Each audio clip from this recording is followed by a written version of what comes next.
Welcome to யாவரும் கேளீர். நான் உங்க பத்ரி பேசுறேன். நண்பர்களை எப்பொழுதுமே மறக்காதவர், எப்பொழுதும் கைவிடாதவர், அவர்கள் மறைந்தாலும் அவங்க குடும்பத்துக்கு உதவி பண்ணக்கூடியவர் அப்படின்னா அவர் உலகநாயகன் கமலஹாசன் அவர்கள் தான். கமலஹாசனும் கிரேசி மோகனும் கிட்டத்தட்ட அண்ணன் தம்பியாவே பழகினாங்க. அக்டோபர் 16 எப்பொழுதுமே கிரேசி மோகன் அவர்களுடைய பிறந்த நாள். ஸோ அவருடைய பிறந்த நாளை முன்னிட்டு இந்த தடவை கிரேசி கிரியேஷன்ஸ் என்ன பண்றாங்கன்னா, கடந்த சில வருடங்களாக கிரேசி மோகன் எக்ஸலன்ஸ் அவார்ட்ஸ் அப்படின்னு அந்த அவார்டு கொடுத்துக்கிட்டு இருக்காங்க. ஸோ அக்டோபர் 16 தீபாவளி, அதாவது தீபாவளி அக்டோபர் 20. கிரேசி மோகன் பிறந்தது தீபாவளிக்கு முந்தின நாள். பட் இந்த வருடம் தீபாவளி அக்டோபர் 20 வருது. ஆனால் கிரேசி மோகனோட பிறந்த நாள் அக்டோபர் 16. அக்டோபர் 12 ஞாயிற்றுக்கிழமை, அதாவது நாளைக்கு அக்டோபர் 12 ஞாயிற்றுக்கிழமை மாலை 6 மணிக்கு வாணி மஹாலில் கிரேசி மோகனுடைய அந்த கிரேசி மோகன் எக்ஸலன்ஸ் அவார்டு கொடுக்க போறாங்க. பிளஸ் சாக்லேட் கிருஷ்ணா நாடகம் போட போறாங்க. அதுவும் என்னன்னா ரெக்கார்டு 1200வது தடவையா மேடை ஏத்துறாங்க அந்த சாக்லேட் கிருஷ்ணா நாடகத்தை. இவரை பொறுத்தவரைய நம்ம மாது பாலாஜி கிரேசி மோகனுடைய தம்பியை பொறுத்தவரைய கிரேசி மோகனுக்கு எப்படின்னா இந்த லொமானி பாரிஸ் அந்த சென்ட் யூஸ் பண்ணுவாராம். அது என்னன்னா ஒரு 400 ரூபா இருக்கும். அதாவது இந்த பிறந்த நாளைக்கு முன்னாடி என்ன பண்ணுவாராம், லொமானி பாரிஸ் சென்ட்டும் அதே மாதிரி ஒரு கிருஷ்ணா ஸ்வீட்ஸ்லேருந்து இதுவும் அந்த மைசூர் பாவம் வாங்கி கொடுப்பாராம் எப்போதுமே. அது ஒன்றும் பெரிய விலை கிடையாது, விலை கம்மியாக இருந்தாலும் அவருக்கு ரொம்ப பிடிக்குமா. ஒரு 4 மைசூர் பாவாவது சாப்பிட்டு வரான் கிரேசி மோகன். அப்புறம் கிரேசி மோகன் சம்பந்தப்பட்ட எந்த விழாவாக இருந்தாலும் எப்பொழுதுமே அவங்க கூப்பிடுற ஆள் யார் அப்படின்னா அது உலகநாயகன் கமலஹாசன் தான். ஸோ அவர் தான் இவங்களுக்கு visiting card, visa card, umbilical card, எந்த கார்டாக இருந்தாலும் அது கமலஹாசன் தான். ஸோ இந்த முறையும் அக்டோபர் 12 மாலை 6 மணிக்கு வாணி மஹால் மெயின் ஹாலில் இந்த நிகழ்ச்சி நடைபெற போது 2 பேருக்கு இந்த முறை அவார்டு கொடுக்க போறாங்க. அதாவது கிரேசி மோகன் எக்ஸலன்ஸ் அவார்டு 2 பேருக்கு கொடுக்குறாங்க.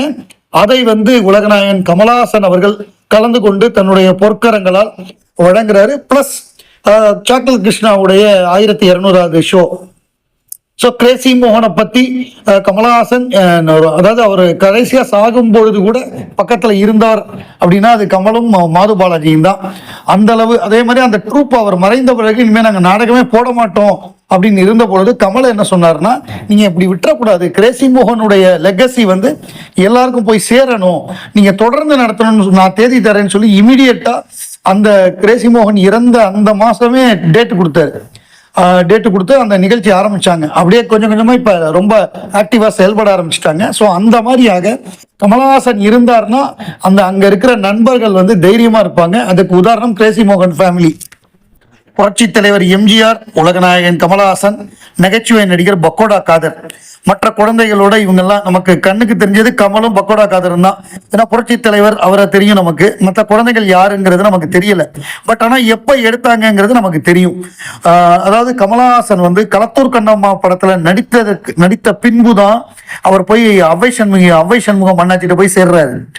சினிமாவில் நடிச்சதுக்கு பிறகு டிராமா ட்ரூப்ல போய் சேர்றாரு. அப்பெல்லாம் எப்படின்னா, ஒரு டிராமா நல்லா இருக்குன்னா பெரிய பெரிய நடிகர்கள், புரட்சி தலைவர் எம்ஜிஆர், நடிகர் திலகம் சிவாஜி கணேசன் இவங்கெல்லாம் பார்ப்பாங்க. டிராமா நல்லா இருந்துச்சுன்னா அதை அப்படியே படமாக்கிடுவாங்க. உதாரணமா சொல்லணும்னா கௌரவம் படம் முதல்ல நாடகமாக தான் இருந்தது, அதுக்கப்புறம் தான் அது படமா மாறினுச்சு. அதே மாதிரி தங்கப்பதக்கம் நாடகமா இருந்தது, படமா மாறினது. இந்த மாதிரி நிறைய சொல்லலாம். பாலச்சந்தருடைய பல நாடகங்கள் தான் திரைப்படமா மாறி இருக்கு. ஸோ புரட்சி தலைவர் எம்ஜிஆர் நாடகத்தை பார்த்தாருன்னா அதுல நடிச்சவங்க எல்லாம் பயங்கரமா பாராட்டுவாரு. அப்படி அப்பாவின் ஆசை அப்படின்னு குழந்தைகளுக்காக எழுதப்பட்ட ஒரு நாடகம், கமலஹாசனுக்காகவே எழுதப்பட்ட ஒரு நாடகம். கமல் தான் கதாநாயகன்.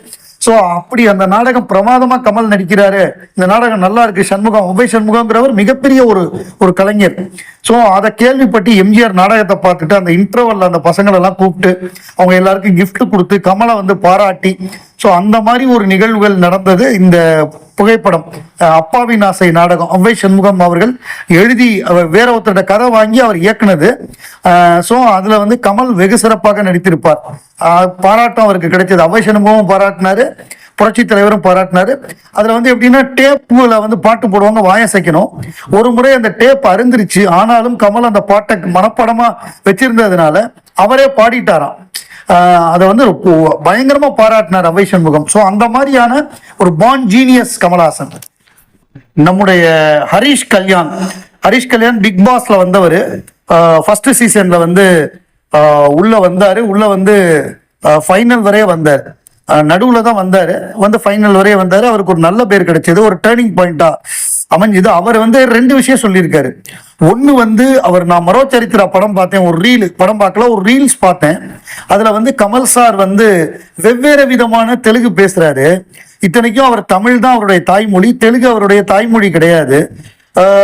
There is a scene where he speaks Telugu in 5 different regional dialects: Telangana, Rayalaseema, Guntur, Godavari and Bejawada. So என்னையா இப்படி பேசியிருக்காரு இவர் அந்த காலத்திலேயே அப்படின்னு நான் மிரண்டு போயிட்டேன். அதே மாதிரி நாயகன் படம் பார்த்துட்டு ஒரு நடிப்புனா என்ன அப்படிங்கிறத அப்பதான் நான் தெரிஞ்சுக்கிட்டேன். இப்படி அந்த சின்ன வயசுலேருந்து பெரிய வயசு வரையும் அதில் நடிச்சிருந்தாரு. ஸோ அப்போ வந்து எனக்கு கமல் சாருடைய நடிப்பு புரிஞ்சுது, இளையராஜா சாரோட மியூசிக் புரிஞ்சுது, மணிரத்ன சாருடைய டைரக்ஷன், PC ஸ்ரீராமுடைய அந்த கேமராவெல்லாம் எனக்கு அப்புறம் லேட்டஸ்டா தான் புரிஞ்சுது. சின்ன வயசுல பாக்குறப்ப புரியல. கமல் சார் வந்து ஒரு ஆச்சரியம், அவர் வந்து பண்ணாத சாதனைகளே கிடையாது அப்படின்னு சொல்லி ஹரிஷ் கல்யாண் சொல்லியிருக்காரு. சங்கர் இயக்கிய இந்தியன் திரைப்படம் மாபெரும் ஒரு வெற்றி படமா அமைஞ்சு முதல் படமாக 50 கோடி கலெக்ட் பண்ணிச்சு. அந்த படத்துல வந்து கப்பலேறி போயாச்சுன்னு ஒரு பாட்டு, ஒரு மாபெரும் வெற்றி பாடல், கவிஞர் வாலி அவர்கள் எழுதின பாட்டு. ஸோ அந்த சுதந்திரம், அந்த காலகட்டம், அந்த சுதந்திரம் வர்ற நேரத்தில் பாடுற மாதிரியான ஒரு பாடல் அது. அந்த பாடலை பொறுத்தவரை SPB, P சுஷீலா பாடியிருப்பாங்க. அதை சிறப்பாக படமாக்கியிருப்பாரு. அந்த படத்துல முத்துவடுகு அப்படின்னு ஒரு உதவி இயக்குனர் வேலை பார்த்தார். அவர் வேற யாரும் இல்லை, இயக்குனர் பேரரசோட தம்பி. அவர் வந்து சங்கருடைய அசிஸ்டன்ட். அவர் இந்த பாட்டை பத்தி இன்ஸ்டாகிராம்ல ஒரு பதிவு போட்டிருந்தாரு, எப்படி எடுத்தோம் அப்படிங்கிறதுக்கு. அதாவது இந்தியன் படம் கப்பலேறி போயாச்சு பாடல் இறுதியில் கமல் சார் சுகன்யா அவருக்கு தாலி கட்டுவார். கட்டியதும் வெவ்வேறு உடைகள் மாறிக்கொண்டே இருக்கும். தமிழ்நாட்டு கலாச்சாரப்படி கல்யாண பொண்ணு மாப்பிள்ளையின் உடை பட்டு புடவை, பட்டு வேட்டி, பட்டு சட்டை. அதுபோல் பிற மாநிலங்களின் கலாச்சாரப்படி கல்யாண பொண்ணு மாப்பிள்ளையின் உடைகள் அவைகள். அப்பொழுதெல்லாம் செல்போன் கிடையாது, நெட்டு கிடையாது, கூகுள் கிடையாது. ஏராளமான புத்தகங்களை தேடி தேடி கண்டுபிடித்தோம். அதே மாதிரி பிற மாநிலங்களில் தெரிந்தவர்கள் இருந்ததால் அவர்களிடம் தொடர்பு கொண்டு அங்கு பயன்படுத்தப்படும் பொண்ணு மாப்பிள்ளை உடைகளை போட்டோ எடுத்து கொரியரில் அனுப்பி வைக்க சொன்னோம். முடிந்தவரை போராடி 13 மாநிலங்களின் மணமக்களின் ஆடைகளை சேகரித்து இந்த பாடலில் பயன்படுத்தி இருக்கிறோம். ஆடை மூலம் ஜாடையாய் சொன்ன இந்திய உணர்வு அப்படின்னு சொல்லி ரொம்ப அழகா இப்ப ஈஸியா பண்ணிடலாம். அந்த காலகட்டம், அந்த 94, அந்த 96, ஆமா 96, 94, 95, 96 அந்த காலகட்டம். அந்த 96 தான் ரிலீஸ் ஆச்சு படம், May 9 அப்போ வந்து இந்த மாதிரி எதுவுமே கிடையாது, ஒரு கூகுளும் கிடையாது, யூடியூப்பும் கிடையாது, எதுவுமே கிடையாது. அப்போ வந்து இவங்க பண்ணது பெரிய விஷயம். இவங்க ஒவ்வொருத்தையா கேட்டு கேட்டு பண்ணி அதெல்லாம் வந்து ரெக்கார்டு. அந்த காலகட்டத்தில் மாபெரும் சாதனை. அந்த ஒரு பாட்டை வந்து நமக்கு ஒரு இந்திய உணர்வை ஏற்படுத்திடும். We are all one country but different கல்ச்சர்ஸாக இருந்தாலும் வேற்றுமையில் ஒற்றுமை அப்படிங்கிறத நமக்கு உணர்த்திடும். எவ்வளோ ஒர்க் பண்ணியிருக்காங்க பாருங்க அந்த காலத்தில்.